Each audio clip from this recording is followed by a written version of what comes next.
मेहनतीचे फळ. राखी आणि सरू दोघी बहिणी होत्या. घरची परिस्थिती गरिबीची म्हणून शाळेतून घरी आल्यावर त्या दोघी घरच्यांना मदत म्हणून गजरे विकत असे. कधी त्यांचे गजरे विकले जायचे, कधी नाही.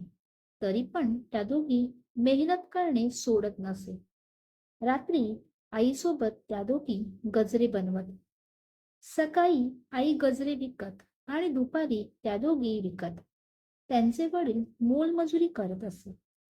त्यांना एक भाऊ होता. तो लहान होता. त्यांची आई दुपारी दुकानात कामाला जात. लहान भावाला आजी सांभाळत. एकदा त्या दोघींना गजरे विकताना त्यांच्या शाळेतील बाई बघतात. त्यांना बघून त्या दोघी खुश होतात आणि त्यांना त्या दोघी गजरा देतात. बाई त्यांना पैसे द्यायला जातात, पण त्या काही पैसे घेत नाही. बाई तिथून त्यांच्या घरी येतात, पण त्या दोघींना गजरे विकताना पाहिल्यामुळे बाईंना थोडे वाईट वाटते. घरी गेल्यावर बाई त्यांच्या नवऱ्याला ही गोष्ट सांगतात. त्यांचा नवरा एक NGO चालवत होता.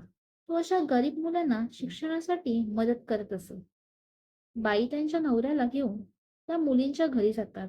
तिथे ते त्यांच्या कामाविषयी सर्व माहिती त्या मुलींच्या आई-वडिलांना सांगतात आणि सर्व शिक्षणाचा खर्च त्या मुलींचा त्या संस्थेमार्फत होऊ लागतो.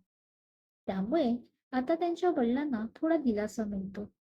त्या संस्थेमार्फत त्या मुली खूप शिकतात आणि मोठ्या पदावर कामावर लागतात. त्यांच्या मेहनत आणि जिद्दीमुळे त्यांची परिस्थिती नंतर चांगली येते.